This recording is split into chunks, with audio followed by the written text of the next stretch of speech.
Assalamualaikum warahmatullahi wabarakatuh. Dan ini adalah episode kedua tutorial pembuatan website gratis. Di episode kedua kali ini kita akan membuat database dari awal.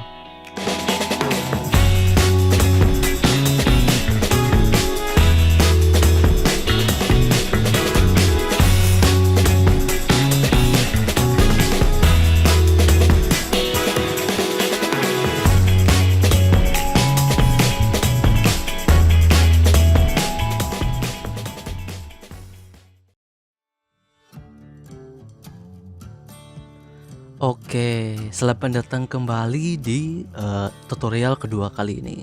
Sebelumnya mohon maaf ya, di episode sebelumnya itu suara dalam perekaman layarnya ini itu agak banyak noise-nya kemarin. Bukan agak lagi, tapi banyak noise-nya. Semoga di video kali ini bisa menjadi lebih baik lagi. Nah, sebelum kita membuat aplikasi, kita di episode kedua ini akan membuat database-nya dulu dari awal ya, karena database itu penting dalam fondasi kita di awal merancang aplikasi. Karena dalam membuat aplikasi itu, database itu berperan dalam penyimpanan informasi atau data-data yang akan kita simpan nanti. Sebelumnya, kalau kita mau membuat aplikasi, kita harus mengetahui dulu tujuan dari aplikasi yang akan kita buat nantinya. Apakah itu aplikasi tentang penjualan kah, atau aplikasi tentang pendaftaran kah misalkan, dan lain sebagainya. Nah, pada dasarnya dalam membuat aplikasi kita harus mengetahui, khususnya yang membuat aplikasi website ya, mengetahui apa istilahnya ya, metode waterfall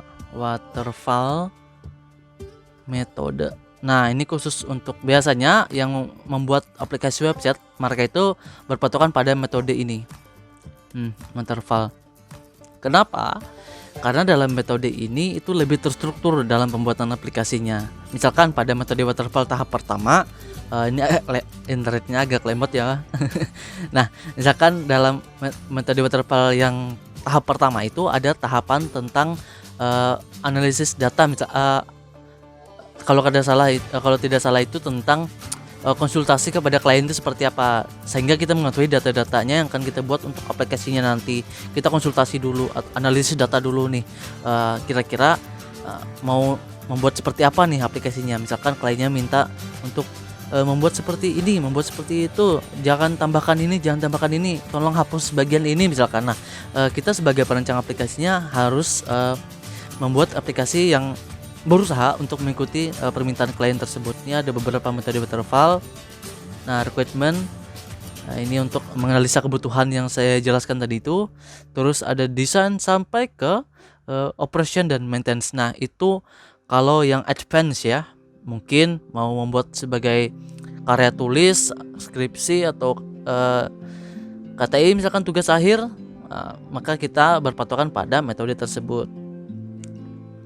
Atau membuat laporan misalkan, itu kan secara formal juga ada tulisannya, maka berpatokan pada metode waterfall tersebut. Terus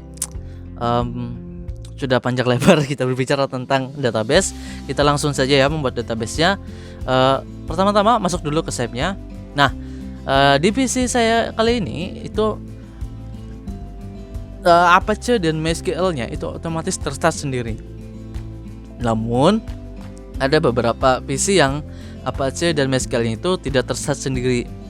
Jadi kita harus manual dalam melakukan start dan start lagi. Nah, indikator yang berfungsi itu berwarna hijau di sini. Oke. Nah, langkah kedua kita membuat database-nya dulu. Nah, database-nya itu dibuat secara localhost. Jadi belum terkoneksi ke internet. Di PC saja kita sendiri. Nanti database-nya akan tersimpan di PC kita juga. Seperti itu.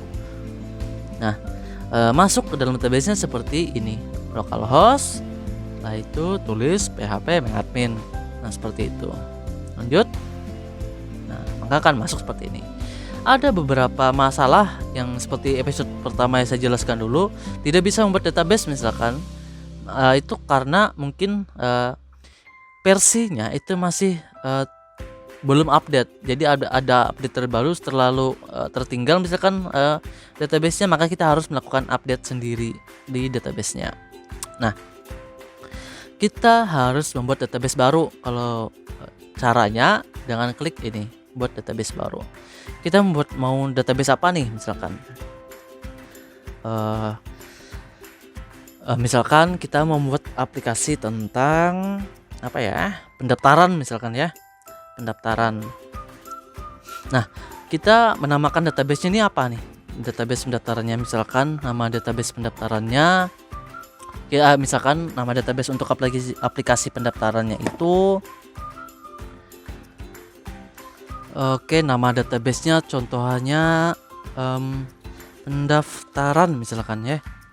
Contohnya pendaftaran, misalkan kita membuat database pendaftaran nanti untuk aplikasi pendaftaran misalkan. Oke. Nah, kita buat di sini tuh. Nah, maka akan muncul databasenya.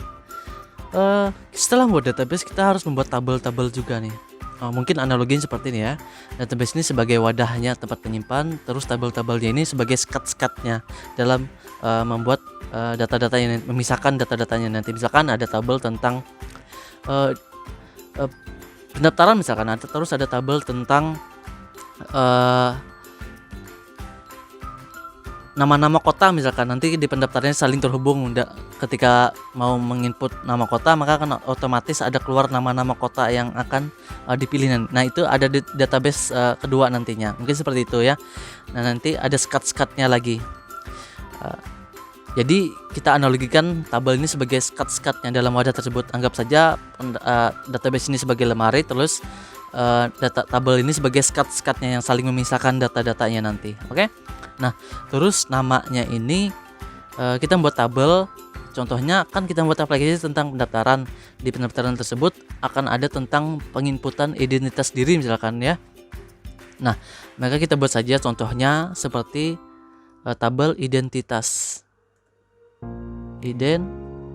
misalkan seperti itu ya. Nah, di tabel identitas nanti kita akan memuat tentang apa saja nih. Kita harus memasukkan kolomnya, misalkan kita memuat tentang nama, tempat tanggal lahir misalkan, terus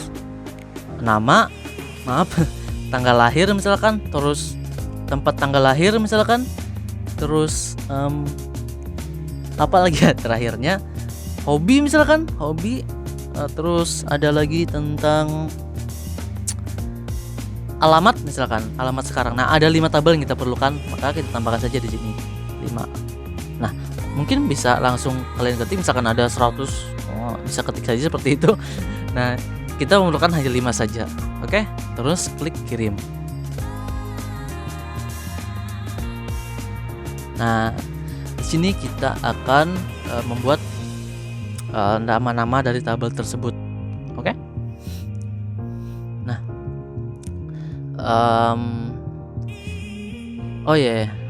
kita tambahkan satu lagi karena satunya lain itu untuk primary key. Jadi primary key di sini, bentar, kita tambahkan satu. Oke. Cara menambahkan seperti ini ya, kirim tambah 1, maka nanti akan muncul tabel satu lagi. Jadi primary key di sini itu kode unik untuk memisahkan baris data yang ada di database tersebut. Misalkan ada banyak tabel, maka primary key di sini sangat penting untuk memisahkan ini untuk tabel apa, ini untuk tabel apa, ini untuk tabel apa, sehingga kita ketika ingin korelasi nantinya itu akan mudah untuk pencariannya. Jadi usahakan dalam nama primary key ini mudah untuk diingat supaya nanti korelasinya sangat mudah. Oke, misalkan ID, code, identitas misalkan. Identitas. Nah, seperti itu. Terus kita buat nih jadi primary key. Nih. Jadi primary key seperti itu. Kirim. Nah. Terus kita buat juga misalkan tentang kita harus nanti kan akan menginput nama nih mereka nih. Jadi kita buat tentang tabel kolomnya ini, kolom ya ini istilahnya, kolomnya ini nama. Jadi kolom ini terskat lagi setelah tabelnya. Misalkan kan ada tabel identitas. Nah, tabel identitas ini akan memuat tentang nama, tempat tanggal lahir, maka itu ada skat-skatnya, itu yang dinamakan dengan kolom. Terus nama nama ini kan pacar, integer nih, ini untuk perhitungan angka-angka itu pakai integer. Kalau teks ini adalah menginput datanya itu banyak, misalkan alamat dan lain sebagainya itu kan perlu banyak. Nah terus date ini untuk menginput datanya nanti, maka sesuaikan dengan apa yang akan kita input nantinya. Kalau nama otomatis kita pakai pacar. Nah panjang nilainya ini untuk berapa karakter yang akan diinputnya nanti, misalkan Iqbal misalkan IQBAL itu ada 5 karakter. Nah seperti itu. Jadi untuk jaga-jaga kita buat saja 30 karakter supaya nanti tidak terkendala misalkan namanya panjang. Jadi langsung input saja, tidak terkendala seperti kekurangan muatan karena kita hanya memasukkan nilainya 10 saja di sini. Jadi kita jaga-jaga masukkan nilainya 30. Nah, lanjut. Terus mungkin ada yang bingung ada tentang nilai 0 di sini. 0 itu adalah fungsinya, misalkan kita mengklik nulnya yes ya, nulnya yes, maka tabelnya itu boleh untuk tidak diisi. Nah seperti itu, misalkan nulnya itu no, otomatis tabelnya itu tidak boleh untuk dikosongkan, maka istilah itu wajib untuk diisi. Nah seperti itu. Nah terus setelah nama kita buat lagi tempat tanggal lahir, misalkan tempat tanggal tempat kita buat tanggal lahir dulu ya, mungkin tanggal lahir misalkan. Nah seperti itu, tanggal lahir otomatis kita pakai date nantinya ya, tidak perlu kita masukkan di sini nilainya. Terus tempat lahir misalkan tempat lahir misalkan. Terus yang ini kita masukkan misalkan alamat, misalkan alamat terakhir nanti saja deh, nomor telepon misalkan ya, nomor telepon, terus alamat. Nah ini contohnya saja ya, mungkin nanti bisa dikembangkan lagi menjadi lebih advance. Oke.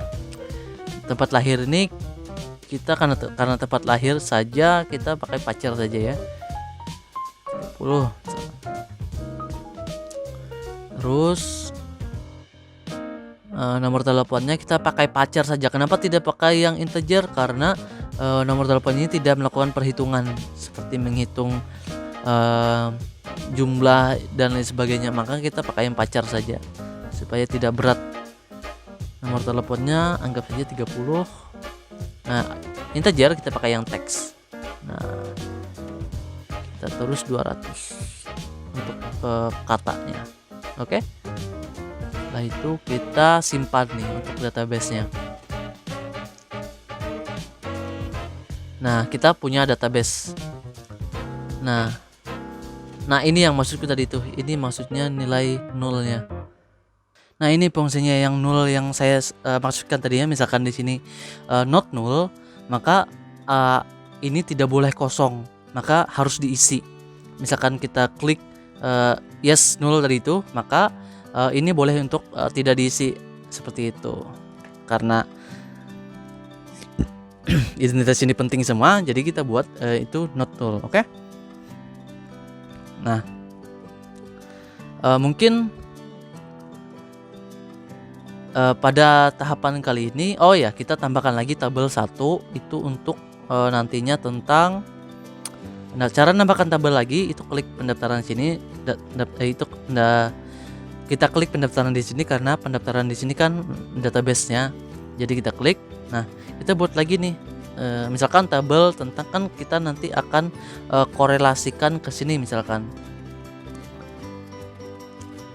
ke tempat lahir, misalkan nanti akan kita buat nama-nama kotanya, kita masukkan di situ contohnya ya. Nah jadi kita buat tabel baru itu misalkan nama kota. Nah nama, kota misalkan seperti itu. Hanya ada dua deh, karena satunya untuk primary key, nanti akan terkoneksi masing-masing. Kirim. Oh iya, nanti saja. Nah, setelah itu kita masukkan nih ID, misalkan ID kota misalkan. Kota. Nah, kita kasih ini integer ya, karena ini untuk ada juga primary key. Nah, ini untuk mengasih nilai 0 tadi ya, misalkan kalian mau ini tidak bebas untuk mengisi atau tidaknya, maka klik ini not null. Tapi jika kalian mau semuanya itu wajib untuk diisi, maka kosongkan saja. Nah, seperti itu. Terus ini buat primary key. Kirim. Nah, gitu. Terus nah, ini nama kota. Nama kota deh, kita sebutnya kota aja ya supaya cepat. Ini buat pacar, terus ini kita kasih 50 aja. Nah, seperti itu. Kirim. Terus simpan, klik simpan di sini. Nah, kita punya tabel lagi satu. Jadi ada 2 tabel di sini. Oh iya, lupa. Memang sebagai contoh saja ya, mungkin saya akan coba tambahkan contoh menginput file misalkan di sini ya, supaya kita ada contoh menginput filenya. Walaupun agak tidak nyambung, tapi kita input saja ya. Coba contoh. Nah, kita menambahkan lagi nih satu tabel untuk di sini. Cara menambahkannya dengan cara buat indeks pada, oh ya maaf, ini tambahkan satu kolom setelah alamat, kan kita mau tabelnya setelah alamat ini. Jadi kita caranya nih setelah alamat, kecuali kalau kita ingin tabelnya di bawah nomor telepon, ada lagi maaf, kita mau kolomnya di bawah nomor telepon, maka kita buat di sini telepon. Nanti akan muncul di bawah sini dia sebagai nomor 6, terus alamat ini sebagai nomor 7. Nah, kalau kita kan maunya yang setelah di bawah alamat. Nah, kita mau menginput foto nantinya, foto identitas misalkan seperti itu ya. Terus kirim. Nah, ada lagi tabel sini tambahan foto identitas, misalkan kita mau mengupload foto sebagai contoh gambaran ya. Foto misalkan. Foto identitas, foto aja deh. Foto aja.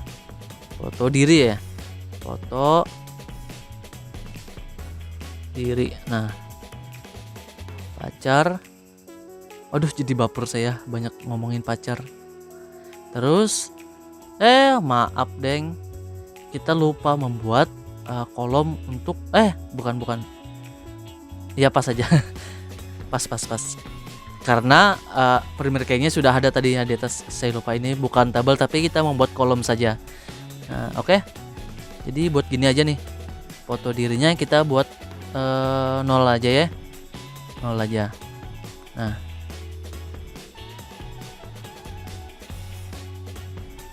Oh, harus masukkan nilainya juga ya. Saya lupa. Nih, masukkan nilainya. Tapi nanti dia tidak memasukkan kata-kata, tapi memasukkan file nantinya. Seperti itu. Kita akan belajar juga cara membuat aplikasi yang mengupload filenya. Oke? Nah, terus kenapa tidak membuat aplikasi di Google Form aja? Oke. Kenapa tidak membuat di Google Form saja? Kalau Google Form itu yang pertama, dia itu masih database-nya itu dia masih punya orang. Jadi tidak mempunyai kita sendiri. Walaupun pada praktek saat ini kita minjem punya orang, tapi pada saat kita bekerja nanti kita tidak boleh secara profesional itu kita seharusnya tidak boleh mempunyai database yang meminjam punya orang, apalagi untuk aplikasi yang sangat penting. Maka kita harus mempunyai ruang server sendiri. Nah, di situ kita menyimpan database-nya. Kalau Google Form sendiri, yang pertama itu dia tidak profesional seperti yang saya sebutkan tadi, database-nya masih punya orang. Terus yang kedua itu dia masih belum berbentuk seperti sistem informasi, dia masih berbentuk tahap dasarnya saja. Tapi banyak juga pendapat orang-orang yang mengatakan Google Form itu bisa disebut dengan sistem informasi, tapi saya lebih terpacu pada pendapat yang mengatakan Google Form itu bukan sistem informasi tersebut. Banyak pendapat sih, tinggal kita sendiri mau memilih seperti itu. Nah, kita punya 2 tabel di sini. nanti akan kita koneksikan ke nih PHP Maker-nya. Mungkin itu akan kita lanjutkan di episode ketiganya nanti saja ya, untuk koneksinya ke PHP Maker. Di sini kita akan membuat aplikasinya nanti. Oh ya, saya lupa. Kalau kalian bingung cara menghapus database ini seperti apa, jangan bingung. Tinggal klik saja yang baru di sini, terus klik mana yang mau dihapus database-nya, terus klik hapus. Nah, gampang kan? Seperti itu. Oke. Mungkin hari ini cukup sampai di sini saja dulu. Kita sambung lagi di episode ketiga. See you. Assalamualaikum warahmatullahi wabarakatuh.